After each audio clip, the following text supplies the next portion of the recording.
Warning, this content is for entertainment and educational purposes only. This video is brought to you by First Detachment Nutrition. Battle tested, expert formulated. Use discount code AB10 at checkout for 10% off. Hey guys, Big Paul here today with Coach Little Joe. That's what you go by, right? Coach Little Joe? Yeah, that's my Instagram handle. So pretty much everybody calls me Coach Little Joe. It should be Big Joe, man. They call me Big Paul, but you're bigger than me, dude. Yeah, I like Little Joe just because it's funny, you know. Like I say Big Joe, everybody's like, oh, he's big. That's obvious. Yeah, there's nothing little about you, dude. We were just talking before we started, and I was telling people about how fucking strong you are, man. I gotta show this video of you blasting out 675 on deadlifts for, what was it, 9 reps? Something something like that, man. It was pretty fucking wild. My spine would explode if I tried to do something like that. Yeah, that's definitely that's the best deadlift I've ever done, I think. Like for something like that for reps, that's the best I've done. I mean, this is nutty, man. 675 for 9. Holy shit, dude. It's funny because all my best deadlifts are always after like taking like 3 or 4 weeks off deadlifting. Because I did that. I didn't deadlift for a month, and I went and did that. Yeah, I don't think you can, man. Deadlifts, they have a lot of systemic fatigue, and I think for a bodybuilder, I don't know what your thoughts on it, but I don't know if it's the smartest move to be doing them all the time when you're a bodybuilder. I feel like there's a cost to doing them, and like you pointed out, it takes a while to recover from that, and to be able to do that again. I don't think you can do that every week in every back session. No, I definitely don't deadlift every week. Like usually I'll do a lot more RDLs and things like that, but I won't go crazy heavy every week. It's more like, you fit it into the rotation, but you're just, your limits, and you want to have longevity, so you're not trying to, do the Instagram sets every day. How old are you? I just turned 31. 31. Oh yeah, you're still a young guy, man. The shit isn't falling apart yet. Thank you. Yeah, I used to do the heavy DC training and stuff when I was in my 20s, but I can't do. I mean, I'm almost 50 years old. I can't do that shit anymore. I still train progressively, but it's with lighter weights and mostly with dumbbells and machines at this point. But you can still sling that stuff around. I would do it while you can, but because once you earn those gains, they're there for life usually. What's your training philosophy? How do you train? I'm more into like the high intensity, lower volume training. Okay. Well, like I'll do typically, like say for example, if I'm training chest, I'll do like 5 exercises, do 2 working sets and exercise, and then kind of add in like intensifiers and things like that as I feel the need to. So that's like kind of a general sort of way I go about it, is 2 working sets and exercise, as many warm-ups as I want to do. And then depending on where I'm at with my training or what exercise I'm doing, I'll add in like a drop set or cluster set, rest pause, something like that to up the intensity. Now, are you doing like a peak set and a back off set, or are you just doing 2 straight sets at the top? Honestly, it depends on the exercise. Like some exercises I'll do like say if I did a deadlift, I would do a top set and then a back off. If I did something like, like a cable fly, I'll probably do 2 top sets and then the second top set, keeping the weight the same, and then do a drop set kind of thing. So I think it just like it's more exercise dependent than than every exercise, but I do that on like a lot of heavy compounds. Now, you doing progressive overload? Are you still tracking everything and trying to beat your PRs and all that stuff, or you just wing it? I track it like to a little bit more so in the off season. When I'm in prep, it's like I keep a mental note of certain things because I can remember week to week like what I did last week. So I am like up to a certain point, I'm trying to like kind of beat those numbers or do it with better form and things like that. So I keep track of it, but I don't write everything down. I just like sometimes I write certain exercises down just to keep track of those and keep myself like pushing a little bit harder into prep. But I don't keep track of every single detail. Are you still doing barbell bench presses, or you Oh no, migrate? Yeah, I tell I guys, do. man. Yeah, I Go do ahead. a lot of like I'll use the Smith machine, I'll use hammer strength, I'll use dumbbells, cable machines, etc. But like I don't really use barbells for chest. Yeah, man. I tell these young guys all the time. It's fine when you're starting out, but you get to a certain point where, especially in bodybuilding, the risk of a pec tear is just too high on heavy barbell Yeah. presses, man. Once you tear a pec, your bodybuilding career is over, usually. Yeah, no, it's true. And that's why I stopped doing them probably 2 years ago, 2 years honestly. ago. Yeah, Yeah. I remember like I kind of peaked out. I was getting reps with 405 on inclines at one point in my 30s, and I was just like, man, this is getting dangerous. I had a couple scares where I thought I tore a pec. And then I switched off to plate load machines and dumbbells after that. Yeah. Once you've built a decent amount of tissue too, it's like it's easy to maintain it and still improve doing the other exercises. Yeah, and I just don't even think that bench presses are that great for pecs anyway. At least that's been my barbell bench presses, because you see a lot of guys that are strong bench pressers that really don't have much pec development. They'll have big front delts and big triceps and shit and little pecs. Yeah, that's true. Actually, a lot of guys that are strong in that are like they have like a mediocre chest, but they have like stronger delts or stronger triceps, Yeah. and things like that. So Yeah, I've you'll noticed see it in that too. power lifters all the time. These dudes that got the gigantic front delts and big triceps, and they can press a whole bunch. It's true because it takes over. And for back training, are you doing a lot of heavy rows and shit like that, or no? Honestly, like I do back, like I'll do a back day once a week, and then I do another day with back and hamstrings. Okay. So like what I try and do is honestly I do a lot of rowing movements. Like the gym I train at has a lot of like chest supported rowing movements. So I like to do the majority of my back days those, and then I'll throw in depending on the week, I'll throw in deadlifts or RDLs or like some dumbbell rowing, but I don't do a lot of free weight barbell. I've been doing a lot more barbell rows on the Smith machine now just to get a better contraction, because like for me, I'm not really trying to get significantly bigger. So I feel like just being a little bit safer with my selection of exercises and using a good amount of weight, but not trying to like sling like, 400-pound barbell rows in the gym, because I don't really feel like I need to just to continue to progress. So I've been opting for like, Smith machine, hammer strength, chest supported type rowing movements, and like really like to isolate one side at a time when I can. So I do a lot of one arm at a time movements too, just to like really isolate one at a time. And I found like during this off season going into prep that doing that has like been paying off. My back's I feel like it's been a stronger point for me, but I feel like it's developed a lot more the past like few months training like this.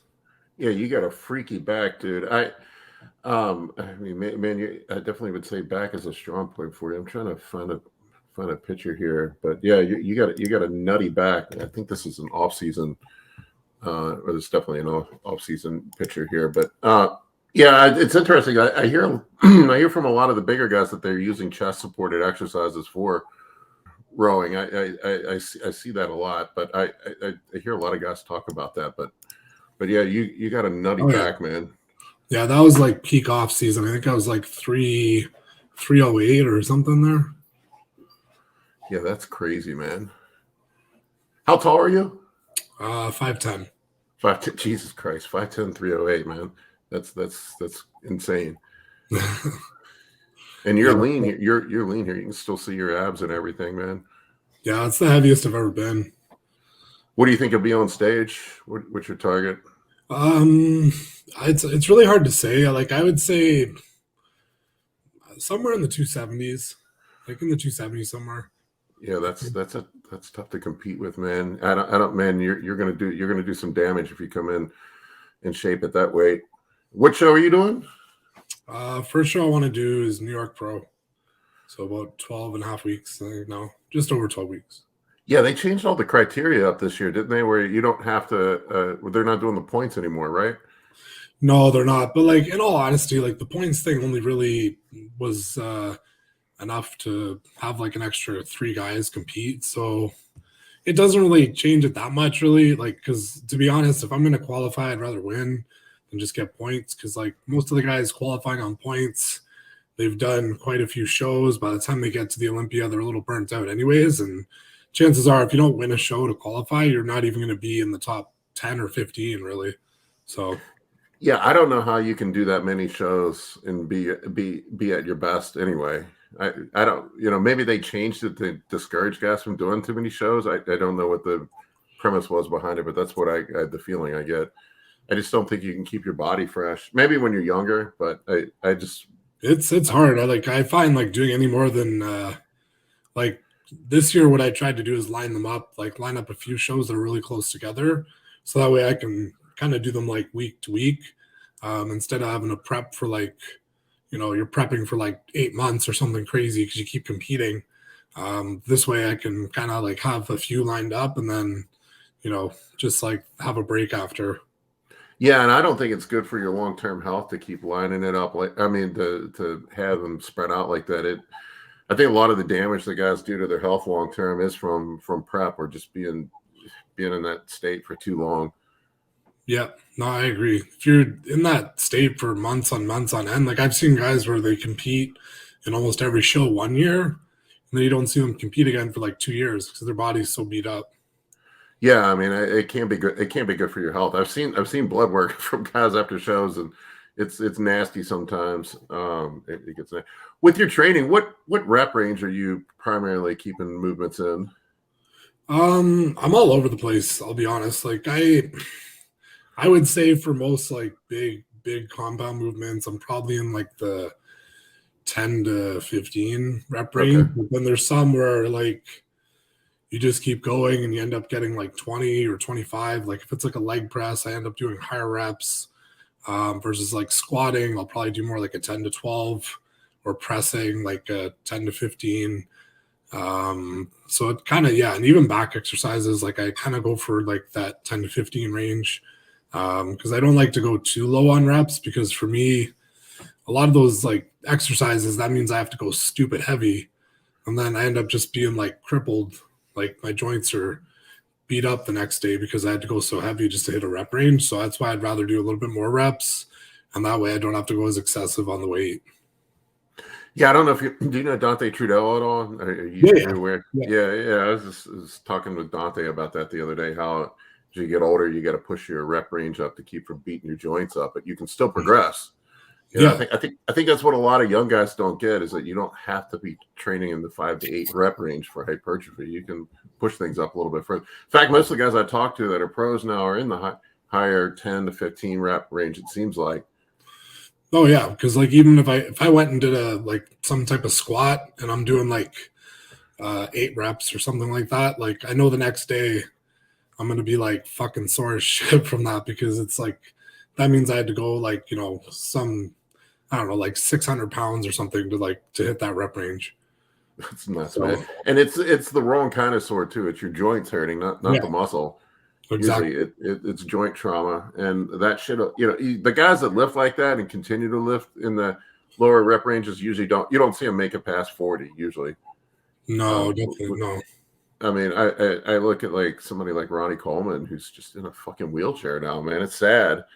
And then you look at Jay Cutler, who he trained in higher rep ranges, and he's doing well.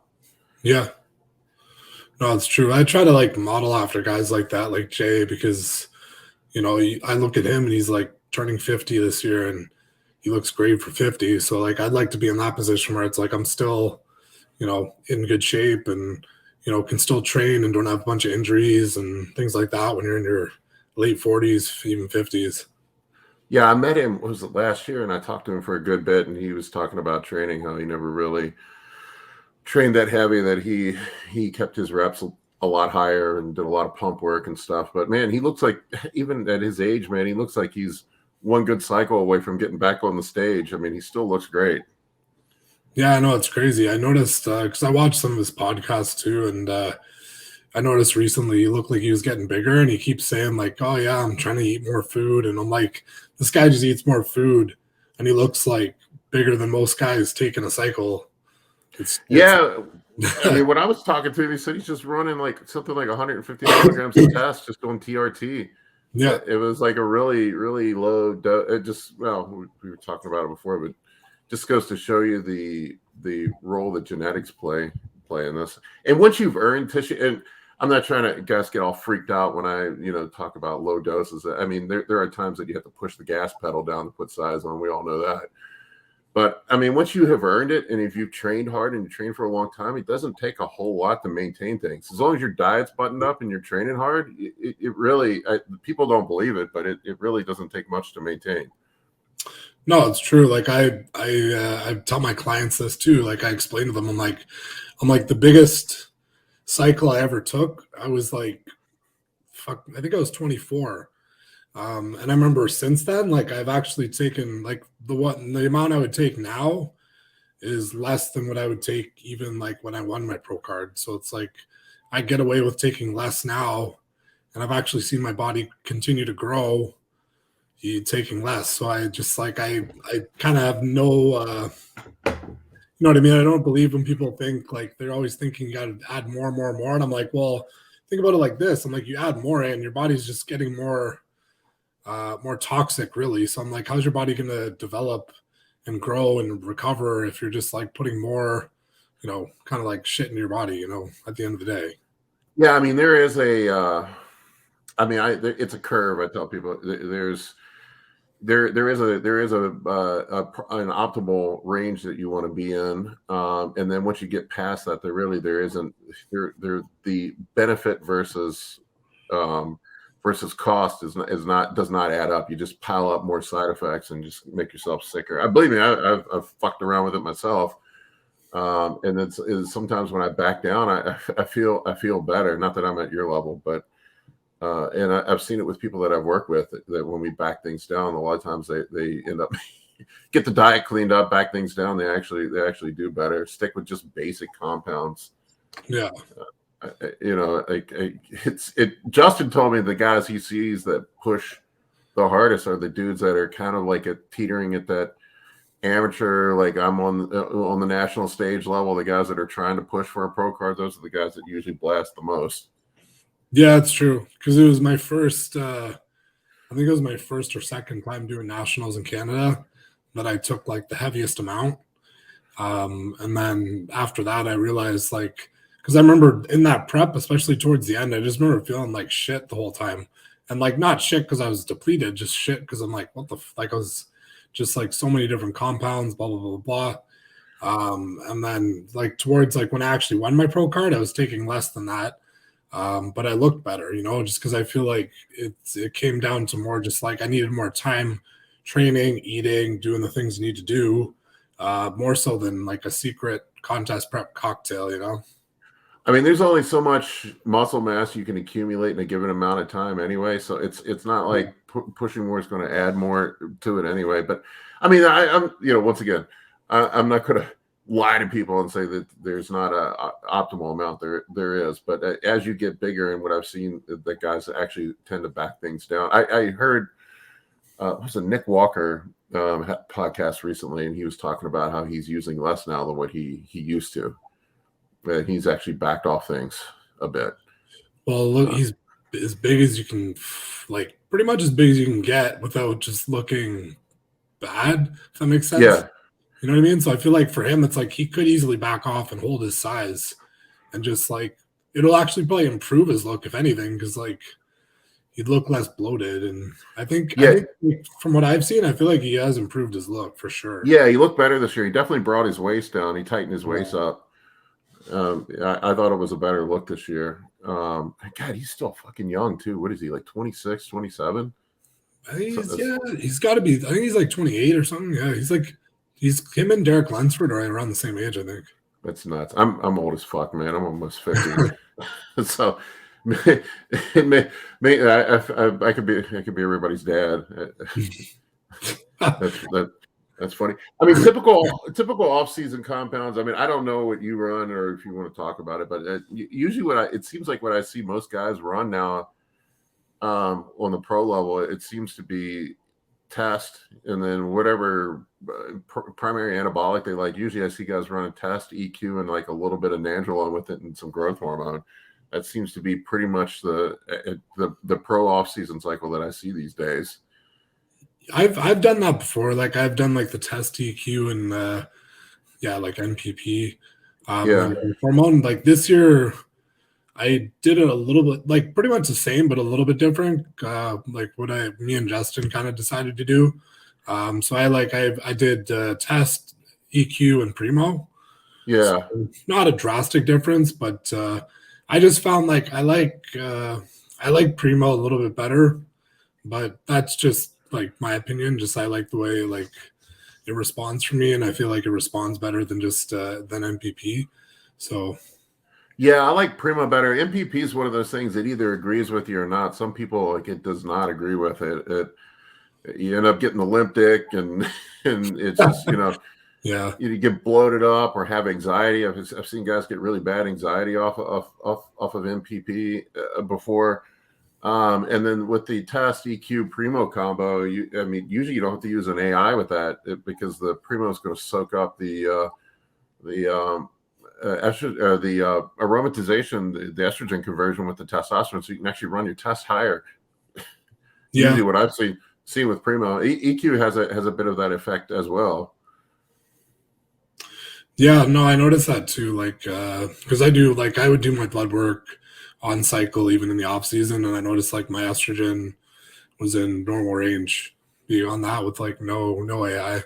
Yeah, you can. I've seen guys like usually I'll run primo like at a 1-to-1 with testosterone, and it seems like it keeps you in range. Everybody's different. I've seen some dudes like I had one guy, higher level competitor, that had absolutely buried his estrogen. He was down at like 5, something like that. So we had to back down the primo a bit, but it just depends on. I'm a heavy estrogen converter. It seems like the guys that tend to be fat boys are heavy estrogen converters. At least that's what I've seen. So it's just something to be mindful of. You're working with Justin. I assume you guys are doing carb cycling, right? Yeah, we are. How many high days a week were you hitting in the off season? We're doing 2 high days because like I was eating quite a bit. Like I remember my high days were like 1,000 grams of carbs, and then my moderate days were like 700 or 750, and then low days would be like I think around 500. Okay. Yeah. Shit, I must have a fast metabolism. I'm eating the same. Oh yeah. That's what he has me running. Oh, nice. Yeah, no, like that's what I was doing I did that for because we basically kept the diet the same for a few months. I did that for was it like three and a half months, I think 3.5 months, because we started back in mid-October, and I went straight till I think about middle of January, I guess, because we're about almost 4 weeks into prep, so about 3-4 months. What are you using for food choices? Is it what do you primarily eat for your protein? Usually I like to eat like chicken. I'll eat beef. I'll eat eggs, egg whites. Sometimes I throw in fish. Like it just depends. Like just to switch it up sometimes. But mostly, I would say beef, chicken, eggs, egg whites are like the ones I eat the most. Are you doing the 95% lean ground beef like Justin likes people to do, or no? No, I usually do like steak. Flank steak. Top sirloin. Top sirloin's pretty lean anyway. There's not a lot of fat in that. No, there's not very much. No. It can be chewy though. How you're cooking it? Once I cook, like what I do is I just started doing this recently. I'll buy a roast, like a top sirloin roast, and I'll just cook it in the crock pot. Yeah, that's the way to go. That way, it's like it's gonna be good no matter what. Yeah, I've tried grilling it or frying it on the pan, and then it's just like a goddamn piece of bubble gum afterwards. Yeah, it doesn't. And you're a meat and rice guy? Is it rice primarily for the carbs? Yeah, most meals. Yeah, like sometimes I'll throw in lately I'll throw in like one meal with like sweet potato, Hmm. usually just to like it's going to have more fiber and things like that. But for the most part, yeah, rice. And then like I like to have with eggs. If I'm having eggs, I'll have oats or cream of rice. So I keep it it's pretty basic though. I don't get too crazy. Like too many, I don't get too much variety. I like to keep it simple. It's just easy to have food ready all the time. Yeah, I tell these young guys that I work with, I'm like, dude, the formula is meat and rice 6 times a day. It's just like don't overthink it. Yeah, literally. Especially like when you're doing like for me, if I was doing high carbs, it'd be, probably 5 meals with like meat and rice, then one meal is like eggs, egg whites, and oats or cream rice. Yeah, I'll usually do my cream of rice in the morning. I like the Yeah. cream of rice, and I'll throw some blueberries or something in it. On the high days, are you mixing in the sugar like Justin does, or are you keeping it all starchy carbs? I would have like some around training. Like I would like one thing I was doing was I'd have some juice for carbs around training. Just because like it would be like I don't know, like 175 grams of carbs. So I'm like, all right, well, I'm gonna drink like 50 grams of carbs and eat the other 125, just so it made it easier to like digest it and then go train. And same thing like after, just to like get a meal in, but get in some like sugary carbs, like just some juice, and then yeah. But like the rest of my meals, I would eat just like straight up like rice or cream of rice kind of thing. Jeez, I don't know how you get all that fucking rice down. It's like 460, 470 grams of rice. I cannot eat that much fucking rice. I don't know, like I don't have a problem with the eating, and I remember I told him that like when we first started the off season and I started the diet, I was like, man, these high days are like crazy. This is a lot of food. And then like 2 weeks later, I'm like, all right, never mind, it's easy. And I was like, because I remember being on the moderate days and I was hungry, but like my weight was still going up. So we're just like, all right, well, it's working, so we don't need more food. So I think that's why when I was at 308 in the picture you showed there, like my body composition was still decent. Like I wasn't getting too fluffy. So like I think just keeping that consistent food intake for probably about 3-4 months was the way to go. Well, he keeps the fats really low, and I think with keeping the fats low and the protein sources lean with the high carbohydrates keeps you lean, man. You don't get like you don't like. I think a lot of dudes in the off season get too carried away with the fats or eating fattier meat sources or just getting sloppy with their diet. Yeah, they're just not really tracking it as much and things. As I know some guys like they'll just eyeball everything, or they'll like go out, they'll like eat out a lot more or things like that. So it's like all that just adds up to more fat gain usually, unless you like have a crazy metabolism. But for the most part, I think like the guys that I know that keep it like basically like prep but just more food, they always end up staying pretty lean. And those are the people that always do the best. It's when you treat your off season like a prep. I know we were talking about it beforehand, but this is another thing I just try to drill into people's heads, man, is that they always think the drugs are the separating factors between them and the guy on the pro stage. And I'm telling them, I'm like, dude, it's years and years of hard work and just doing the boring shit every day. Like guys at your level don't miss meals. They weigh and measure every single thing they eat. I mean, when was the last time you missed a meal? Well, not since I started prep. I probably missed like the odd meal in the off season just from like traveling and stuff, but in prep, like nothing, not a single meal yet. I mean, you can probably. I would imagine in the last year you could probably count the number of meals you've missed on one hand. I'm sure that's probably. Oh yeah, because even if there's like days where it was like, oh, like say you got crunched for time and you end up not eating for like 4 or 5 hours, like I would just combine 2 meals. Yeah. Things like that. So I still get the same calories in, but like, you just combine it into 2 meals into one, whatever. You just gotta do. Yeah, and you're weighing and measuring everything too. Yeah. I mean that's another thing too. Like, I mean, unless you're on the road, when was the last time you skipped measuring stuff?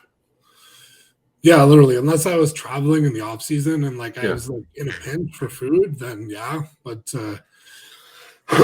normally what I do, like especially going out of town, is I just get a meal prep company. Yeah. And then bring my food with me. Like usually what I do is there's a company locally here. So what I've been doing lately is every time I have to go away for a weekend, like I'll be going away for the Arnold's and So I go to this like the meal prep place. I just get all the food I need, and I'll freeze it, bring it in a suitcase, and then I'm good for whatever many days I'm there. Yeah, I've heard guys having it delivered to the hotel and stuff like that too. Oh man, I've tried that before, and I had a time where it didn't show up. Oh So I just, shit. so I was like, ugh. So I had to like make do with like Whole Foods and things like that, trying like to get my food for the weekend, and it drove me nuts. So now I'm just like, I'm just gonna freeze the meals, bring them with me, and then I don't have to stress. Yeah, bodybuilder with no food on travel. That's the food doesn't show up. I bet you were in a panic. Man, it was like, but actually, what happened was they did contact me because I reached out to them and was like, oh, like I just want to make sure it's still gonna, I was making sure they're still delivering it on time, and then they messaged me back. They're just like, oh, we're not. It's actually not going to arrive till Sunday, and it was supposed to arrive on Friday, and I was like, Oh what fuck. the fuck? I was like, so I told them I was like, well, just cancel it. I was like, I'm gonna have to like make do because like Sunday was the day I'd be like leaving, so I'm like, I need food for like all those days before that. So I ended up, going to Whole Foods, trying to like eyeball portions of like chicken and rice and things like that. And I kind of made do, but it was way too stressful to do that, especially because I was just starting prep. And like it wasn't the ideal by any means. Oh man, I'm not like at your level, man, but I'm going to compete at Masters Nationals this year, and I'm going to try to make a run, see if I can see if I can do something there. But this weekend, my daughter had a volleyball tournament, and I went, and I got there, and the assholes wouldn't let me bring in my food. There was no outside food or drink. I'm like, what the fuck am I going to do all day? It was completely freaked out, man. So they don't let you bring food in, but they sell food in there. Oh yeah. It was one of those deals. Yeah, of course, yeah. Yeah, it was one of those deals. So I found this. There was a place that was doing like Mediterranean food, and I talked this lady into making me chicken and rice. So, Nice. so I'm like, I guess I can get by. It was like $20 for a thing of chicken and rice, but like you got to do what you got to do. Yeah, it's like those moments where you just make it work. Like that's why I like a lot of places, especially in the States. Like there's like a Chipotle. Yeah. Like you can like make it. You can make it work if you have to. Like when you're out, if you don't have a meal with you. So I usually go for like a place like that if I can. If I don't have a meal with me and I'm out and I need to eat. Oh, dude, you guys don't have Chipotle out there? We do, but like, fuck, man, it's like there's only like a handful of them. They're not very common. Oh man, I wouldn't know what to do without Chipotle. That's my go-to when I'm in a pinch. Yeah, we have like some other ones that are similar, but Chipotle is better. Yeah, you can always get meat and rice at Chipotle. Yeah, exactly. You're good to go. Yeah, I mean, get the burrito bowl with the meat and rice, and then you're good to go. Justin, does he have you running the insulin on the high days? Is that how he's got it structured? Or I mean, that's yeah. I've still been doing that in the prep. Like, I'll do the insulin on the high days, like before my like first meal and like third or fourth meal. Yeah, I found when I got deeper into prep, at least my last prep, I started going hypo with the insulin on the high days. I had to drop it. I couldn't use it. Yeah, I couldn't use it on the high days. My insulin sensitivity got so high, it was just soaking up all the carbs. I haven't noticed that yet, but like I've noticed that in the past, like prepping. If I did like a high carb day and I was using insulin, if I was really lean, then like I would go hypo really quick. Versus like when you still have a little bit of body fat, your body feel like it takes longer for it to like get to that point where you're hypo. So, I think it's eventually. I'll probably eventually have to like cut it out on the high days, but for now it's been fine. Obviously, this far out.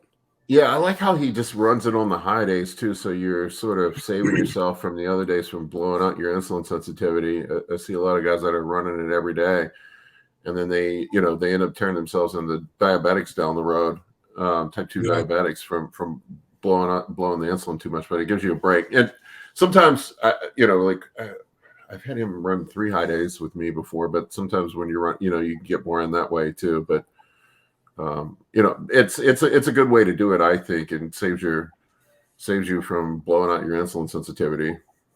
Yeah, I agree. I definitely like it better than the trying to take it every day or trying to take it every day before you train or after. Yeah. Or it's one of those methods. Like it's the best method I've tried, and I think it works better. And it's Yeah, it is. long It is. term. It is the best method, and if you think about how it works, it makes more sense to be running it through the whole day than it does just to do it pre and post. Yeah, I agree. How long you been working with Justin? We started back like mid-October. Oh, okay, so you're new with him. Yeah, like because we met through just well, from First Attachment and things like that. Yeah. So like I'd talked to him for a while, and then I kind of just decided after last year, that I was like, okay, because I was coaching myself before, so I decided I wanted to work with somebody again, and I'd learned a lot about him and seen like the results he's obviously produced with like many of his clients, and just talking to him and the knowledge he has, that I was like, you know what, like I think this would be a good fit for me. And so far I've really enjoyed it, and I like how it's just like it's really sorry, it's really simple like for me to follow like his guidance. Yeah. He's not like how do I put it? Like he doesn't need to do too much for me. You know what I mean? Like he just needs to tweak things. And it's very easy for me to work with someone like that, because like just tweaking little things here and there. And it's like, I don't really need someone to hold my hand. I just need someone who's like, they have that eye, they're knowledgeable, they're experienced, and we can just like kind of guide you into where you need to be. And, things have been going well that way, like, from the off season phase into prep. So like, I have like no complaints really. I like the way he goes about it. And he's a wizard with the diet, man. He just like I look at your off-season pictures, man. You were lean. Everybody I've seen run the carb cycling and do it correctly, they stay really lean and get full in the off-season. You don't see people get fat, and it's counterintuitive, because people assume that because you're running the higher carbs, that you're gonna get fat, but it's just not the case. Not from what I've seen. No, definitely not. Like I was kind of surprised, I guess. Like I thought I was eating that much food, I'd probably end up getting a little bit softer than I did, but like I actually stayed pretty good, even being over 300. So like that's why it's like the best I've looked over 300 pounds. Like, and that's the heaviest I've ever been. So, it definitely works. Well, hopefully that translates into a placing for you, man. No, I definitely think it will, because like even now, like I'm in the 290s now, and like it's definitely the leanest I've ever been this heavy, still. So I'm like, it's kind of surprising to me, because I'm like getting on the scale, and I was like thinking I'll be lighter just because of the way I look, and then I'm like, oh shit, I'm like still this heavy. I was like, okay, well, we'll see how this translates. Like I think it'll translate well. So far I think so, but only time will tell. You know who else is going to be at that show? Or the New York bro? Yeah. I heard what's his face? That guy, he won his pro card last year, Carl Thomas Jr. Yeah. I think he's doing it. I'm not sure who else. Like I haven't heard too many guys saying they're doing it, but I know New York's always typically a good competitive show, and that's kind of why I want to do it, because I want to be able to, be in the mix with like some decent guys, and then if you can be in the battle for first call out with some bigger names, then that's kind of where I want to be at. Just like battling with the best of the best guys, like obviously not the Olympia, but like the best guys in like shows like that, and not trying to like pick a show in like somewhere where there's like 5 guys just to try and win. Like I'd rather go against the best and land where I land. Well, you have all the tools, man. I mean, you're a big dude and you're still young. So, I mean, you're not even at your peak yet. No, I don't think so either. I definitely think I got more I can continue to improve on. And like this year for sure is going to, I think, showcase some of that compared to like my past few years of competing.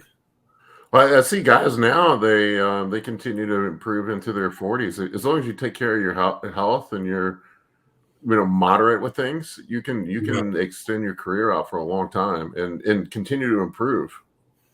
No, I agree. Like, most guys, you don't see most guys peak really until at least like their mid 30s, if not late 30s, depending on when they started. Yeah. So like I totally agree. Like I feel like it would take me another few years at least before I'd be even at like the peak of where I can get to, and then and like you said, it just from there it's just like dependent on how you go about things and taking care of your health, etc., to like be able to maintain it. Yeah, I think what was I think Roden when he won the Olympia, what was he 42, 43 something? 43, yeah, 43 was Yeah, insane. Yeah. yeah, and that was at his best when he got there. I don't know how old God, Rami's got to be close to 40 now, I would think. Rami's like 30, I think he's 38 or 39. 38, Yeah, 39. Okay. Yeah. he's getting there. I don't know what happened to him this year. That was a weird situation. Well, apparently, like from what I've heard and like a few little things I've seen, like he's supposedly a lot improved quite a bit since the Olympia going into the Arnold. So Yeah, I'm hoping to see that, like because I'm going to see it live, so I want to see like how much better he is going into the Arnold's than the Olympia. yeah, I mean the pics I've seen on social media, I mean he looks great. That just looks like a case of a blown peak to me. I don't know. Yeah, for the most part, I think it was like mostly just a bad peak, and like it just brought out the other flaws more because of the bad peak. So like the fact that his triceps were a little down and his back was a little down, everything was just like kind of like more of a like there's more of a red flag there because like people are just looking for flaws once he's off, and it's like everything gets pointed out, and especially because he's like two-time Mr. Olympia, everybody's gonna look for any little flaw when he walks out there. So. Well, the pics I saw him of a couple weeks out, man, he looked like he was ready to repeat again. That's what it looked like to me. And so something happened at the end. Everybody was like saying nerve damage and all this shit, and I'm like, man, I don't see evidence of that. I think they just blew his peak. Something happened. I mean, sometimes shit just happens. Your body just doesn't react the way what worked last year might not work this year. Yeah, I think that was the biggest thing, and like a lot of them, because they didn't go on stage till like after midnight. So it's like a lot of these guys are just sitting backstage, and like when you're a big guy, like you could look great. You could look great at like 11 p.m. and then next thing you know, you have to sit there for an hour. Then you go and get up, and it's like you don't look the same at all. Just like that's how crazy those variables can be sometimes. He had that dreaded combo of being flat and soft. It was just not a good look, man. But I mean, yeah, you're right, man. I can't imagine waking up and then having to sit. Man, from competing, like the further into the day you get, man, the more water you start to pick up, especially in your legs and stuff, your lower body. Well, that's what I find. I always like the shows where it's like a morning prejudging because like you can go to bed full as a house and then wake up and you dry out and you're ready to go. I think the show I found the hardest to do was I did the Arnold's UK back in 2021, and I remember we didn't go on stage until like 10 p.m. So like man, that's we were supposed to go on at like 7, and then they delayed it, and so like I was backstage just for like 3 hours waiting to go out, and it's like by the time I went on stage, I think I ate like 7 meals.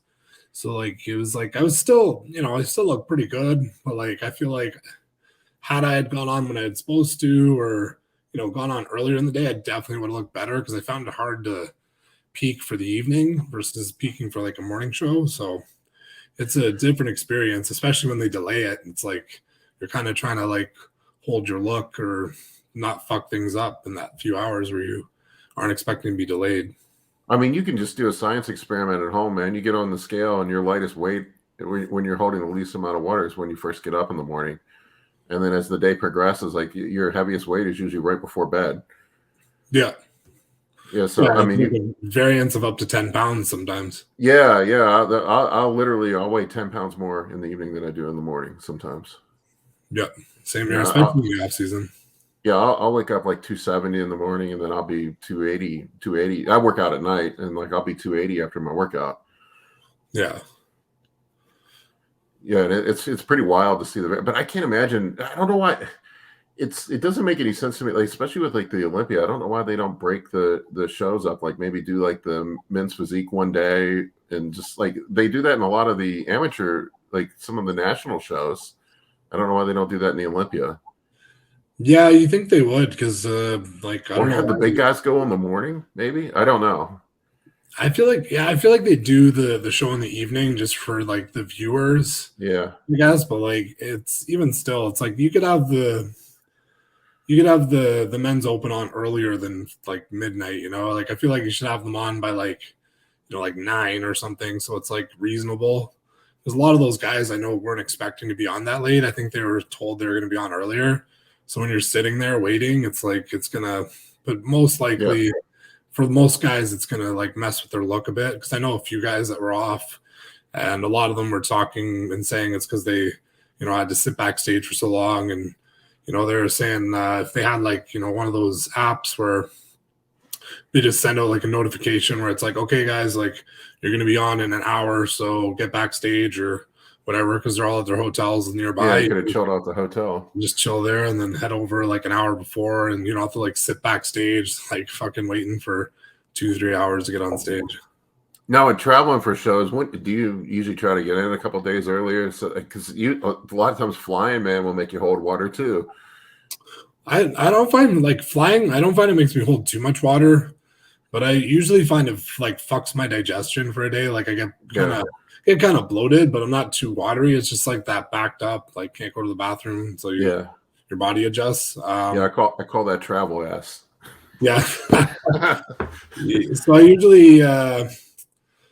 I'll usually go like if I compete on a Saturday, the latest I would leave is a Wednesday.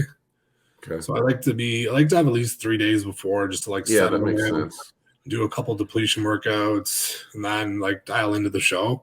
I think the latest I've ever left is like maybe 2 days before, like on the Thursday, but that would only be if I was like driving to like a show like within Canada. If I was going to the States, like I'd 100% leave at least 3 days before. Where do you live at in Canada?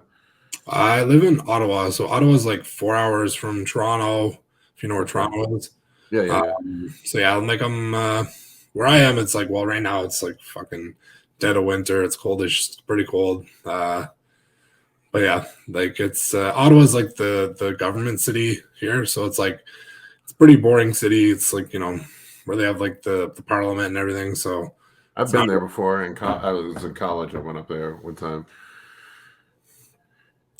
Yeah, it's not really exciting. Like that's why, like, you know, bodybuilding is pretty popular, I would say, here, just because like a lot of people, there's not really a lot of other like exciting things to get into. It's like especially in Ottawa, like most of the people that work here or that live here, work for the government. So like you're one of those odd ones out that doesn't work for the government.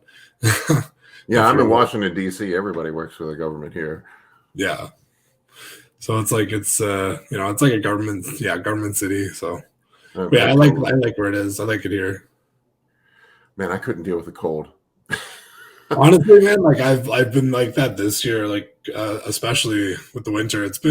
We've gotten a lot of snow this year, more than like past few years. So I was saying, even my girlfriend, I'm just like, yeah, like there's going to be a certain point where I got to go somewhere else during the winter. Like I like it here in the summer because it's not too hot and it's nice, but in the winter, man, like I gotta go like Florida or something. Man, if I were young and bodybuilding, I'd be tempted to go over to like Kuwait or Dubai or one of those places, man. I've heard it's great. I think if I was like single, maybe I'd do that, but I just feel like if I left for like 4 months just to go over there and do something like that, I don't think that would go over too well. Yeah, you're not getting laid over in Kuwait, that's for sure. Yeah, that too. Yeah. I have a client that's over there and training in oxygen, and he was like walking around showing me videos of it. Man, it's crazy. Oh yeah, I've seen some videos. It's like probably one of the most insane gyms I've ever seen. Yeah, it probably is the most insane gym out there. Yeah, they got guys there to prep your food for you. Doctor right next door. So, I mean, you could just live there. They have everything there. You could sleep there. You could eat there. You could train. Like, yeah, it's cool as fuck. All right, dude. Well, I got to wrap this up. I appreciate you coming on, man. If people want to get a hold of you for coaching or whatnot, how do they do that? Well, they could check out my Instagram, which is Coach Little Joe on Instagram. I'll put a link in the video description, guys, so you can find him. Yeah, because I have my link tree set up to my Instagram, so you can look at all my merch, my coaching, my website, YouTube, everything is linked to there. So if you guys want to reach me, that's the best way to go about it, is just through my Instagram, Coach Little Joe. All right, guys. I thank you for watching. Joe, I appreciate you coming on. Thanks. Yeah, no problem. This video is brought to you by First Detachment Nutrition. Battle tested, expert formulated. Use discount code AB10 at checkout for 10% off.